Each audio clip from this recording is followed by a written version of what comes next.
Bigyan po natin ng reaksyon itong paandar at kadramahan ni Banat Bay. Atin pong supalpalen ang kanyang pagpababiktim din dito, mga kababayan. Panoorin po natin.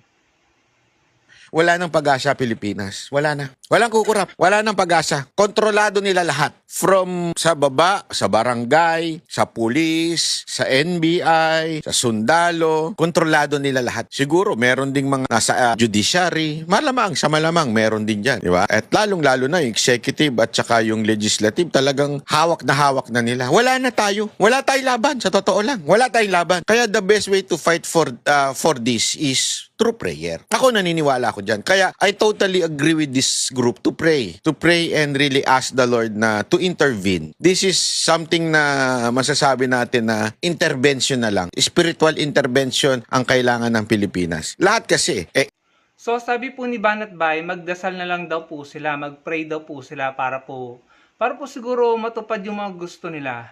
Pero king ina mga kababayan, ang tagal na po nilang nagdadasal. Kahit po lumakad sila ng nakaluhod at kahit ilang beses pong magdasal ng nakaluhod si Alan Peter Cayetano at kahit po mag-prayer vigil pa sila, hindi po sila susundin or papanigan ng Panginoon dahil buwisit na po sa kanilang Panginoon dahil mga kababayan, obvious naman po, mali po yung pinaglalaban nila.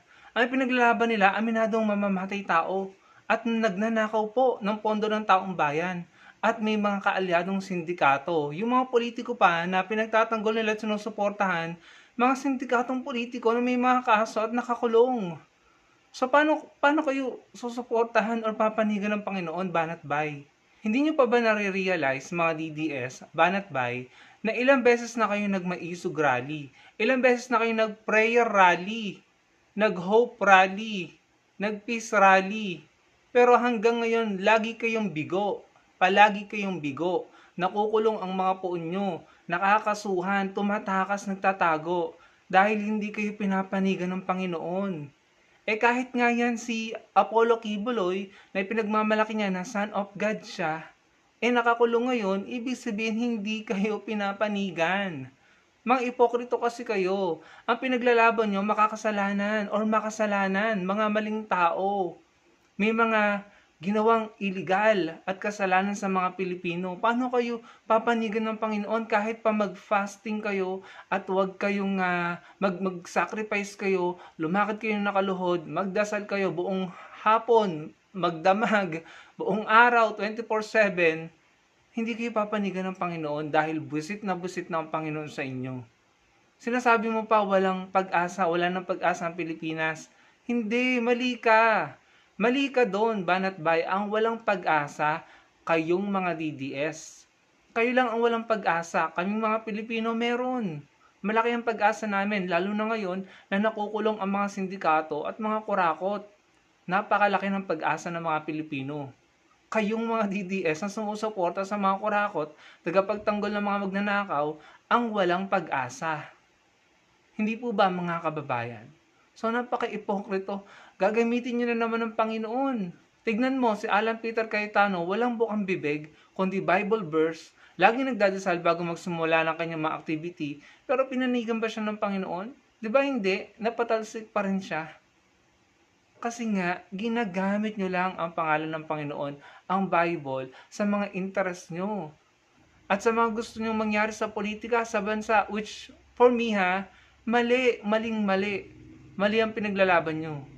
Kaya kahit basahin nyo ang buong Biblia, kahit ilagay nyo sa t-shirt ng 18 Maleta Boys or 18 ex-marine kuno, yung mga verses sa Bible, kahit pa maglakad kayo ng nakaluhod, magdasal si Alan Peter Cayetano at mag-prayer vigil kayo, hindi kayo papanigan ng Panginoon. At sana ma-realize nyo na yan. Ang tagal nyo nang nagrarally at ginagamit ang pangalan ng Panginoon pero lagi kayong bigo, nakakulong. Kahit mismong yung self-proclaimed appointed son of God nakakulong. Kasi mali, hindi kayo pinapanigan. Kailan nyo imumulat ang mata nyo? Ngayon mga kababayan, gusto ko pong ipanood sa inyo ang video na ito ni Cap Nino Barsaga patungkol kay Banat Bay. Panoorin niyo po dahil talaga naman pong dito binulgar niya ang karakter ni Banat Bay. Ito po. Naalala ko dito yung utos sa atin nung araw, nung si dating Pangulong Duterte, na wala tayong gagawin kung hindi sirain, wasakin, ipahiya si Leni Robredo. Yan ang naaalala ko. Yan ang utos ninyo ng mga boss natin dati nung panahon ni dating Pangulong Duterte. Hapon, minapanood akong video na kung saan itong puki ng ilang araw-araw na si Banat Bay na tarantado at luslos ang bayag na supot na kulang sa tupa, itong putang inang panot na baklang ito na hindi niya magawa na bakla, tinitira niya si dating Vice President Leni Robredo at ngayon ay mayor ng Naga City. Alam mo, Banat Bay, minsan wala ka sa hulog yung mga sinasabi mo. Ang feeling mo sa sarili mo, napakatalino mong putang ina mo ka. Di ba? Ang sabi mo, mukhang pera si Leni. Di ba? Baliktarin natin ang mundo. Paikutin natin ang buhay. Sino ba nagkaroon ng kaso ng tangdarambong na Vice President? Ikumpara natin itong dalawang to. Leni Robredo at Sara Duterte. Sino mayroong kaso ng pandarambong na nakapay? Hindi ba si Sara Duterte? Si Madam Leni, hilang kaso. Walang isinampang kaso, walang kasong katiwalian, walang kaso ng pandarambong. Ngayon, ihahambing mo si dating Vice President Leni Robredo kay Sara Duterte na hindi pa tapos ang term ni Sara, nabulgar na ang kanyang confidential fund. Ha? Look at yourself. Banat Bay, putang ina mo ka. Ha? Alam mo, sa larangan ng politika na paghahalata, yung ibang mga political vlogger na nagpapakadunong-dunungan, na nagpapakatalinuhan, pero saksakan ng pagkabobo. Alam mo, Byron, pakinig ka. Sa sobrang nakakalbo ang bunbunan mo, putang ina mo ka, nagtatakip ka na ng bunbunan mo. Ito sinasabi ko sa'yo. Sinong may kaso ng pandarambong? Si Leni o si Sara? Kasi ako wala akong maalala na may kaso. Si Leni. Ang naaalala ko dito, yung utos sa atin nung araw, nung si dating Pangulong Duterte, na wala tayong gagawin kung hindi sirain, wasakin, ipahiya si Leni Robredo. Yan ang naaalala ko. Yan ang utos ninyo ng mga boss natin dati nung panahon ni dating Pangulong Duterte. At hindi nyo maitatanggi yan nung ako'y pinapupunta ninyo sa Naga City, sa Avenue Plaza Hotel.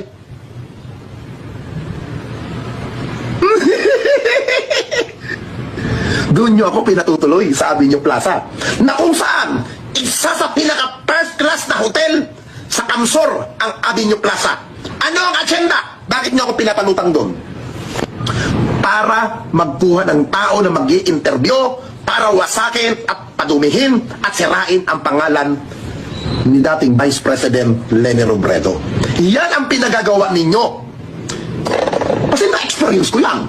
At hindi nyo maitatanggi nung nabubuhay pa si dating Governor at dating Congressman Luis Villafuerte, mayroon video clip na naka-live sa YouTube ako noon na nag-uusap si dating Governor Luis Villafuerte at ang isang top opisyal ni dating Pangulong Duterte, na ang pinag-uusapan doon sa video conversation na yon about kay Leni kung paano titibagin.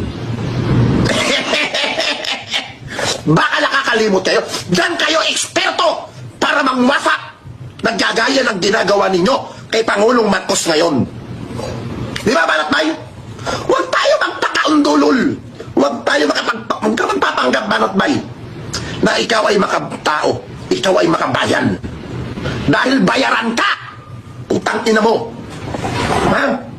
Bayaran ka. Ano yung maliban sa bayaran, mga patay gutom kayo. Di ba? Hot-hot dito, hot-hot sa mga follower na mga OFW. Di ba? Ganyan kayo ka-stupid yung mga puki ng ina ninyo. So yun mga kababayan, narinig nyo po yung binulgar ni Kap Nino Barsaga. Magkakasama po yan sila eh. So para po sa akin, may laman yan at may sense of legitimacy. Kasi magkakakilala sila noon nung panahon ni Duterte. So kung yan po ay ginawa talaga nila Banat Bay, talagang kawawa naman po si Mayor Leni Robredo. Grabe yung ginawa nilang paninira, pambababoy, pambabastos kay Mayor Leni Robredo, pagpapakalat ng fake news. Ngayon, binubulgar na sila. Kaya siguro nakakarma yung mga poon nila. Talagang kinawawa nila, nilapastangan nila yung mabuting ale na nagtatrabaho ng matino nung panahon ni Duterte. Yun lang ang pinakamagandang nangyari sa panahon ni Duterte. Nagkaroon tayo ng Vice President na maayos, matino, hindi nakikipag-away, hindi nagmumura. Gusto lamang na tama ang gawin para sa mga Pilipino, pero siniraan ng mga DDS ng mga propagandista. Tignan nyo, sino nakakulong? Yung mga poon ng mga nanira. Pero si Mayor Leni Robredo, malaya.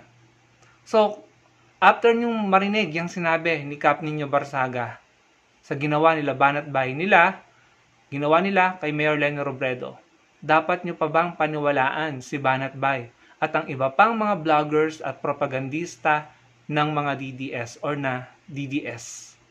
Kayo na lang po humusga, mga kababayan. Salamat po sa panonood.